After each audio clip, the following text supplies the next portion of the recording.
So just change subjects a little bit. Billy, we got something new coming out next week. What's coming out next week?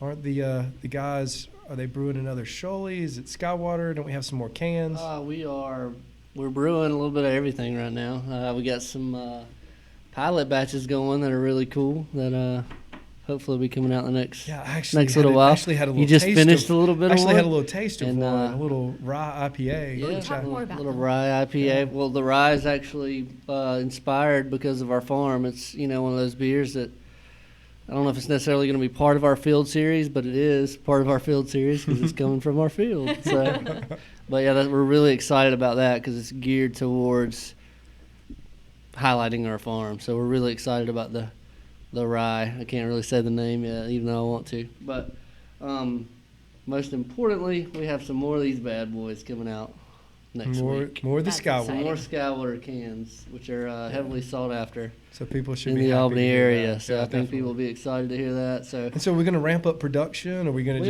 we're ramping up production daily. We're just going to give them a case and then they let everybody fight over it? Well, we are doing the whole fight over it thing for a little while.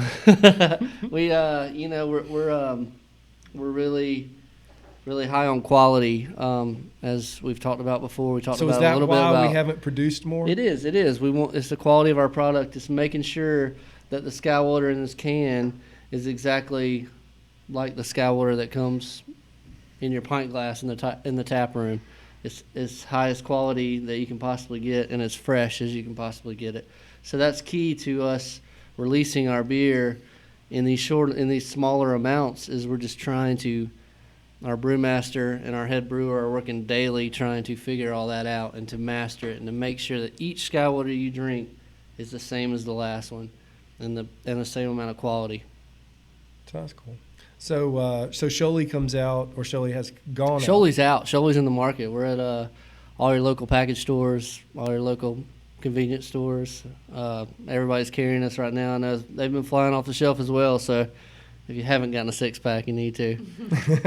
When can the people expect to always find Skywater or Sholey on their shelf in the grocery store or package store when they want to?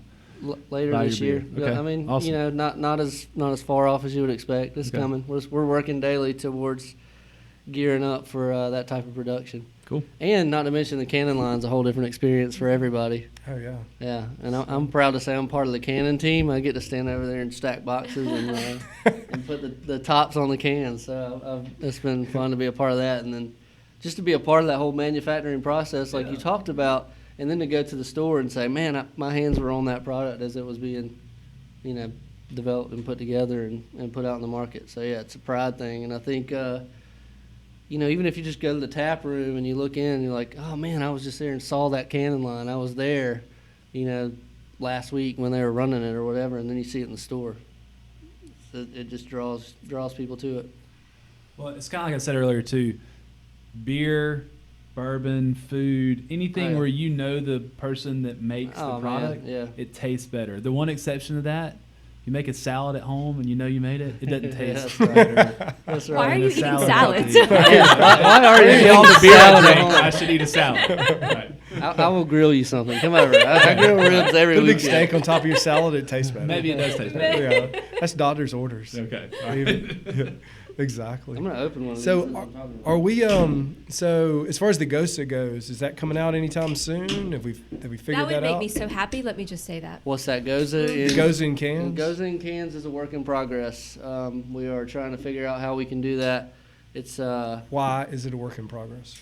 because it can't go through the same filler as our other beer goes through because, like we talked about earlier, the lactobacillus and the way it's kettle soured, it could Infect. it could infect the other beers going through. So that's a big no-no, and Eric will not stand for that. No. Which Yeah. is what we So love our about most him. important thing is His what? highest quality. Yeah. Quality. I mean, if we don't have quality, we don't have any beer because it's going to be dumped down the drain, and and that's not what we want to do. So we're taking extra precautions. Like I said, we only brew the Goza in one tank, and so as far as canning goes, we are trying to figure out how to make that happen, and it may possibly be one of those things where we just do limited run of bottles or bombers or something like that. We're working on it daily and talking about how to get it out, especially the berry goza as well, because it tends to be highly sought after as well. What's a bomber?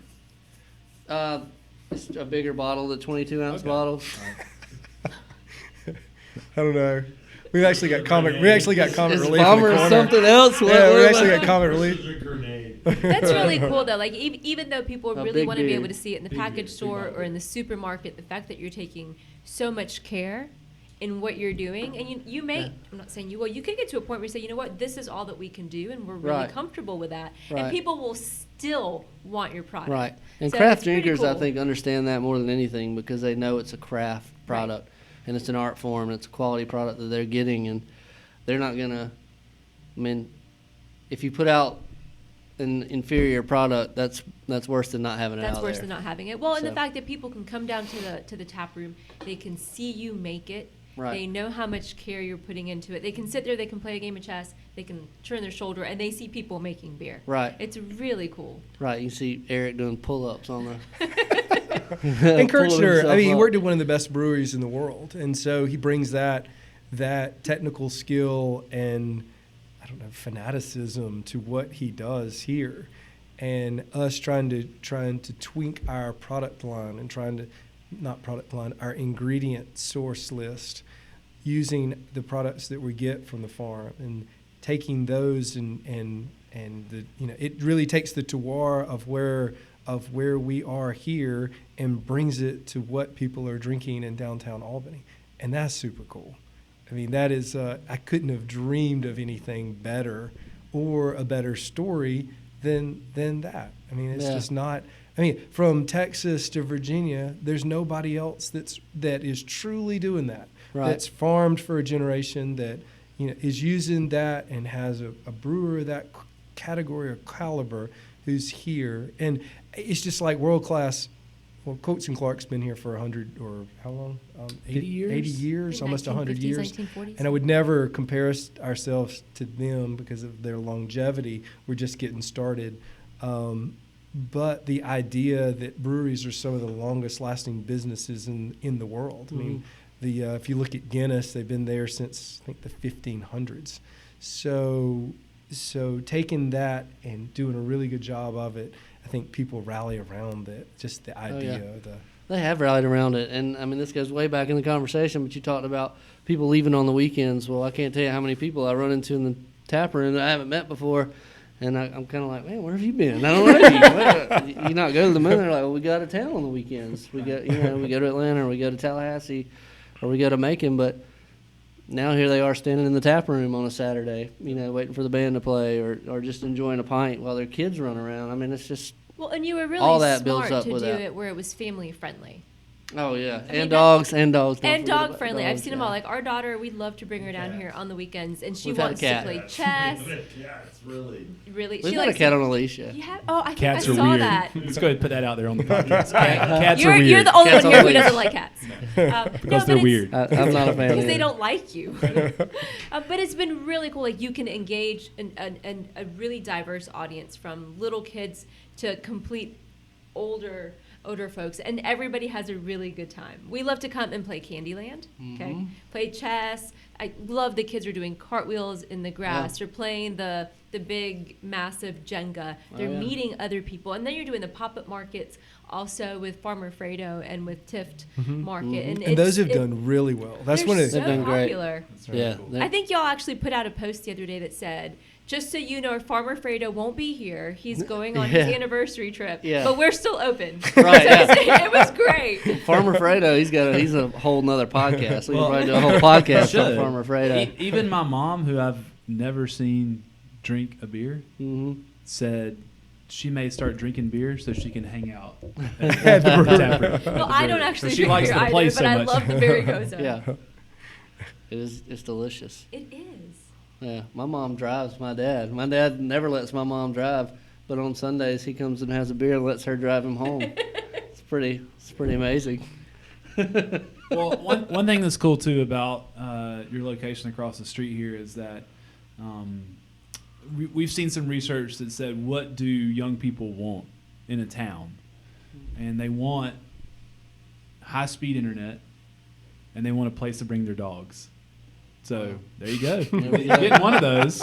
Yeah. So put in some blazing hot. You know, it's Wi-Fi. interesting. We got It's internet. interesting. Most of those same young people are We got not internet. drinking beer. So to bring them back to the fold would be a good thing too. So maybe they have a place to bring their dog, and we'll Right. serve them a beer. Right. So and then Craft beer. that's a craft beer. But you know, we have one of the largest, best breweries in the world here already.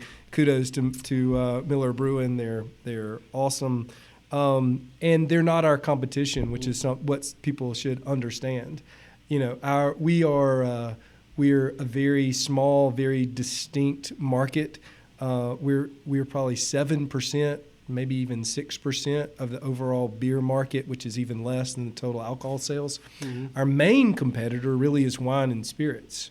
So if you look at the overall market, we're competing against wine and spirits, and all the beer guys can get in the same car and rally around, because if we increase the market just a little bit, we all do better. So that's a really cool thing, because in other businesses that we're involved in, it's a very dog eat dog type part. But I haven't found that at all in the beer industry. It's we talk about recipes, they help each other. When we have an issue, one of the reasons we decided on the canning line that we decided on, our Wild Goose canning line, go Wild Goose, is that there were many other people in the state that were using it. And we knew that if we had an issue, we could call them and say, our filler's not working, what do we need to do? How do we tweak this? What do we go from there and there? So once again, talking about community, the beer community is very collegial. Right. And we spread, and being able to talk to different people throughout has been a refreshing thing. It's pretty cool. It is refreshing. It's fun to see brewers talk to get them all together. Y'all went to the Brewers Conference, right? Went to the Brewers Conference, and Uncle Albert and I were just kind of awestruck, sitting back and just watching all these brewers communicate and just hang out. I mean, it's like a whole different world. It's such camaraderie. And going to what you said, there's a place called Wild Leap in the Grange, not too far from here. They actually let Eric go brew with them before we even opened, just to get a feel for that brewing system. They have the same, they have the same setup, and we have one of their tanks in our brew house. Do they all have biblical beards like you do? Most of them, man. There was a beer competition the last day, and I told Albert, I'm growing my beard out until then, and he said, please don't.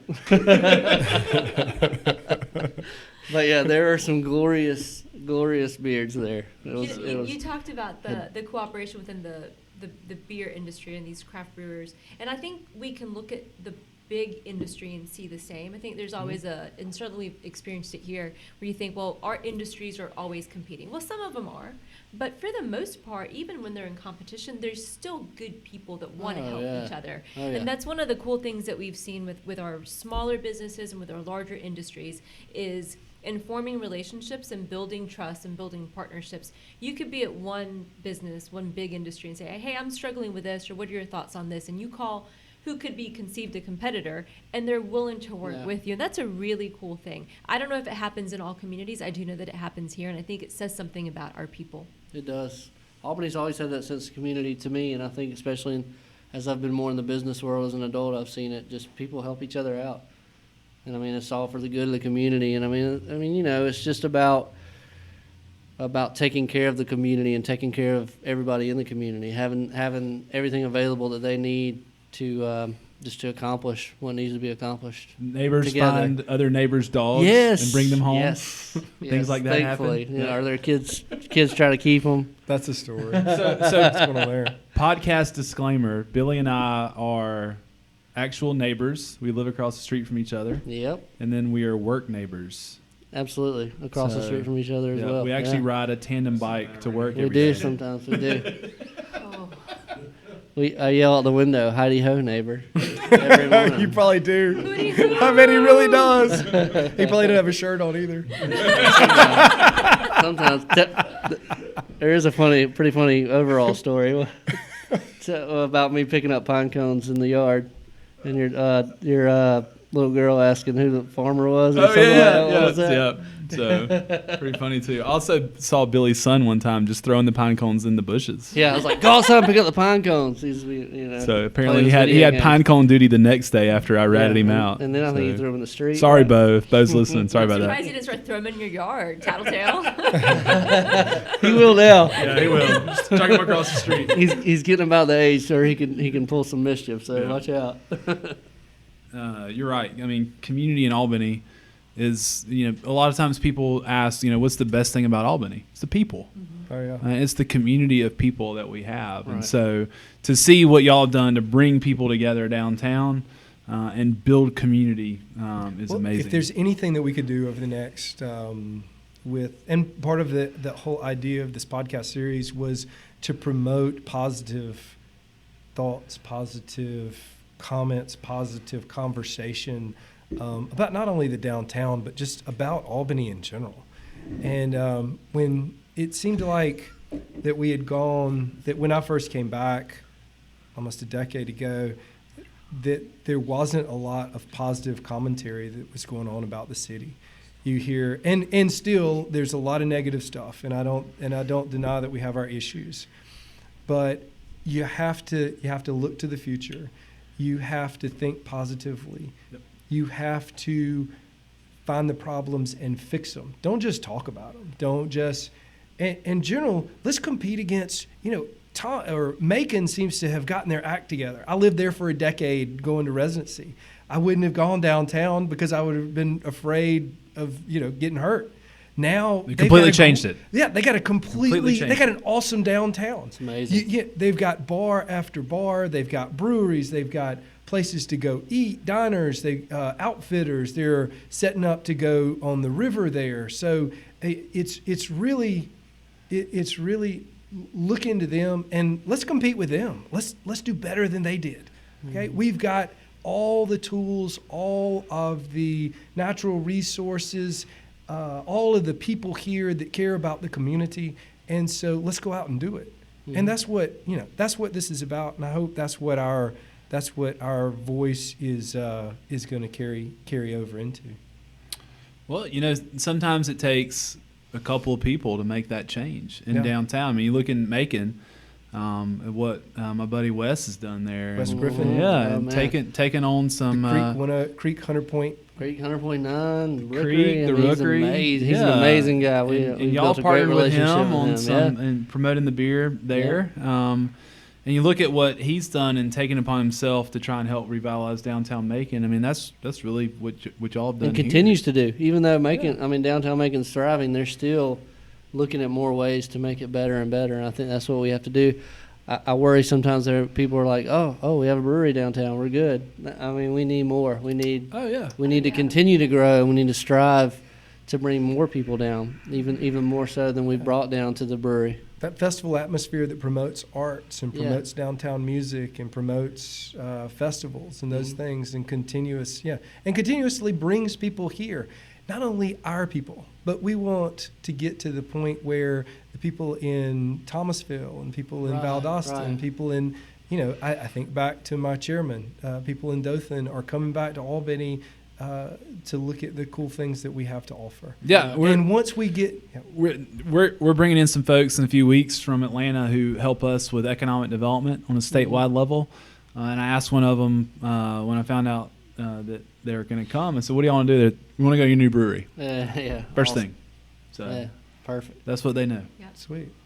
So, so as far as the coming up year, Chamber, EDC, do y'all have any specific goals that y'all are working on? Is there one thing that if you could tout one thing for the next year, is there something y'all would like to talk about?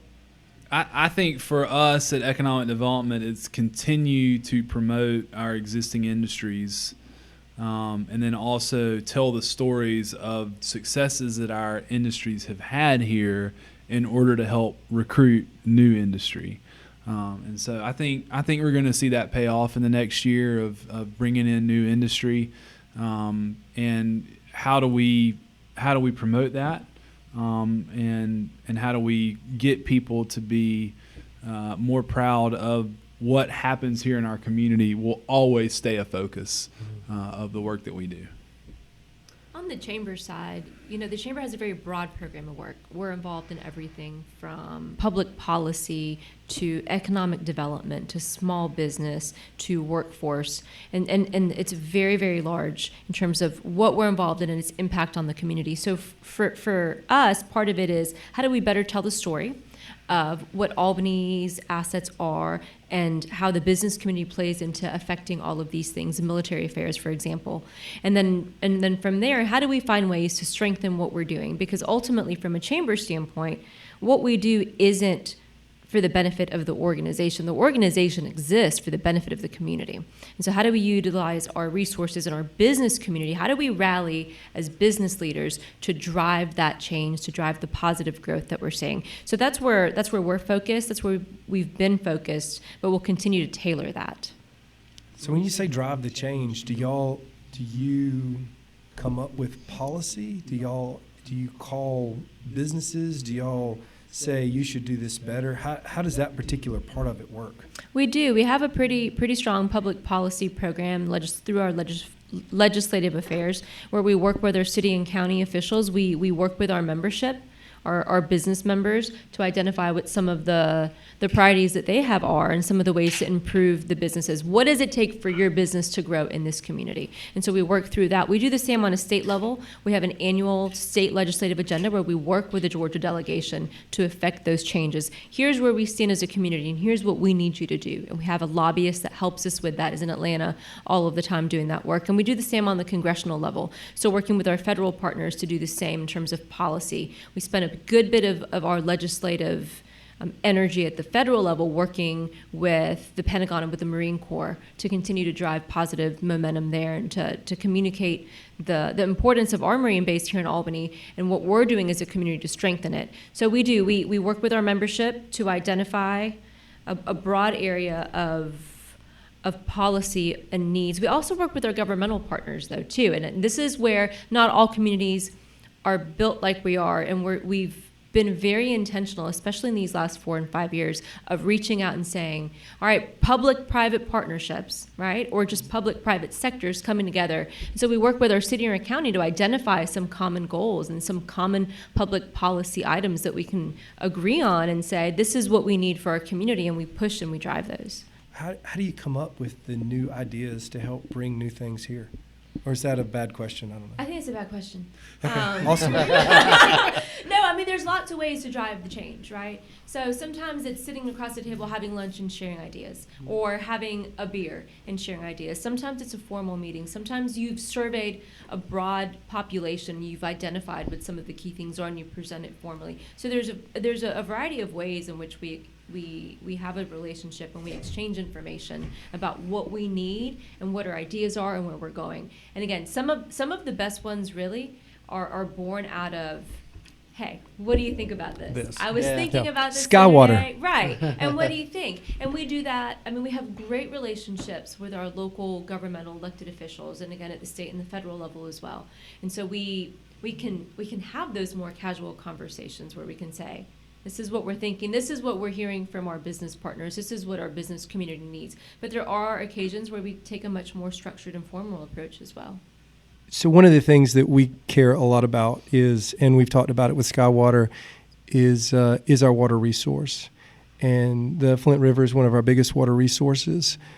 There's been a lot of stuff in the paper recently, and personally, and it affects our business and downtown with a really complex issue, which is the sewage and wastewater disposal, and recently dumping sewage in the river.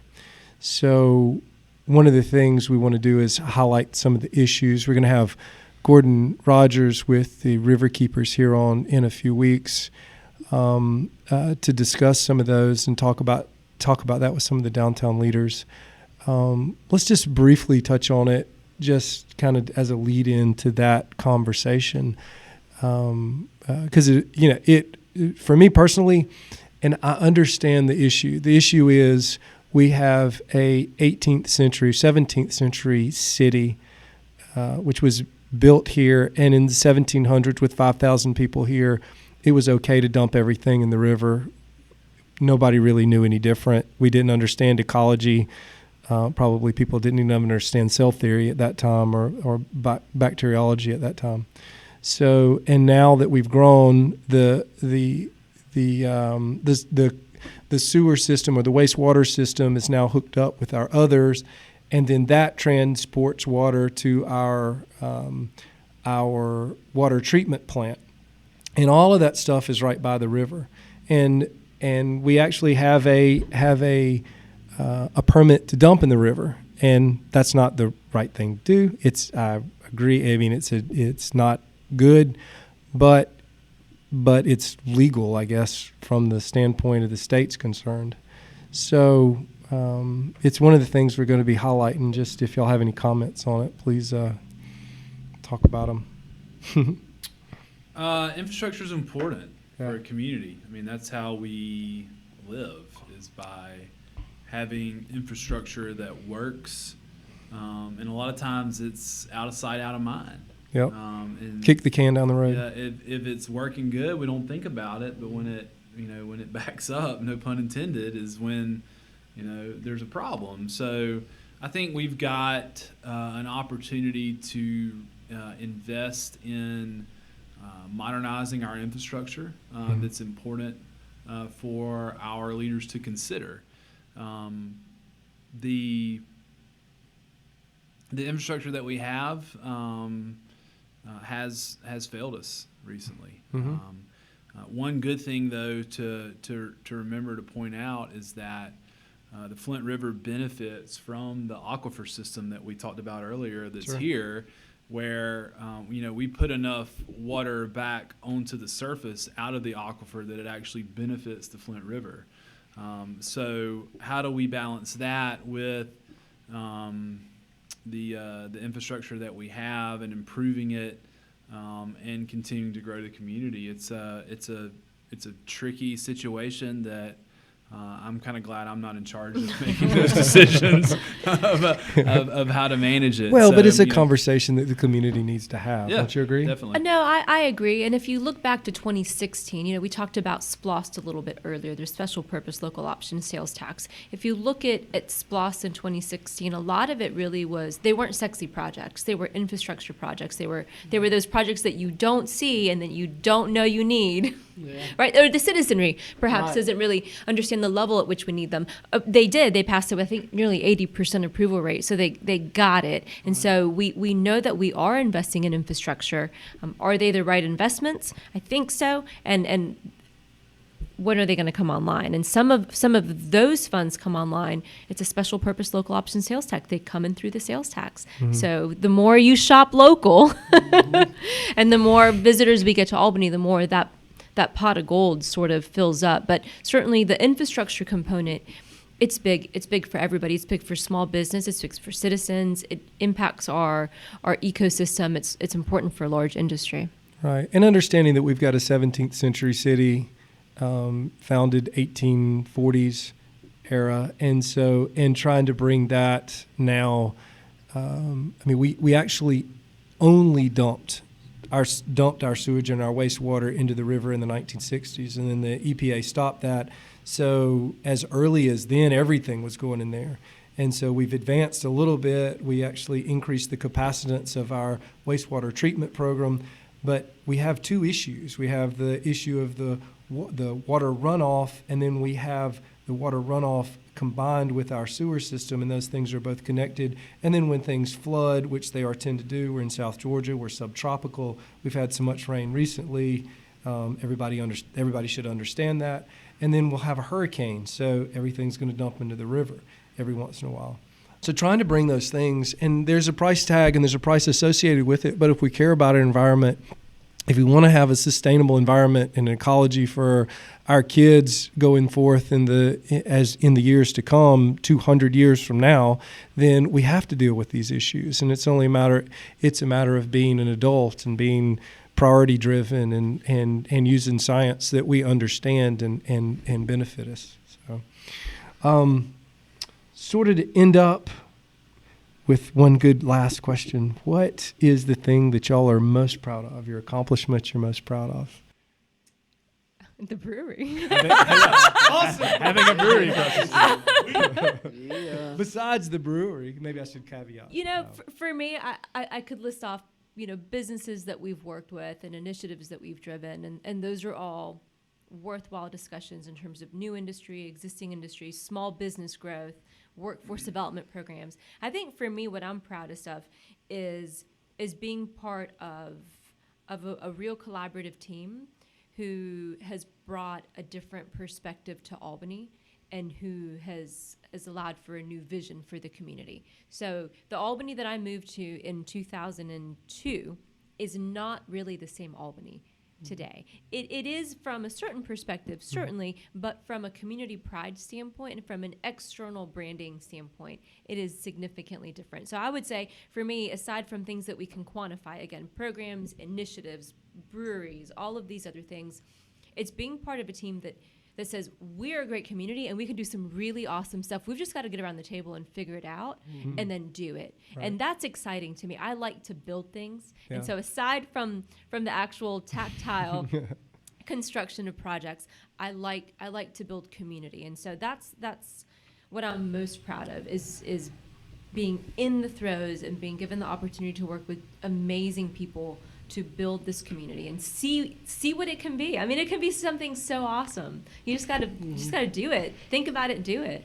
Right. Very cool. Like my dad says, how would you like to be known as the person who had potential? Like Albany's got a lot of potential, and let's live up to that. Yeah. One of the things I'm most proud of, and it happens regularly now, is when you find out somebody had an option of living in multiple different places, and they choose Albany to live in. So when you hear of that, and somebody that works for one of our industries who said, I could live in Oklahoma, California, New York, and I chose to come to Albany and to move my family here and to raise my family here.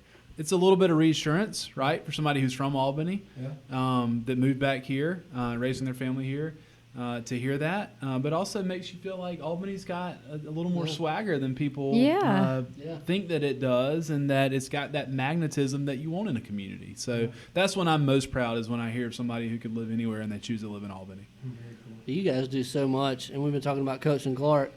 I mean, we almost lost that, right? Is that right? Well, Coach and Clark destroyed by a tornado in 2017, their distribution center.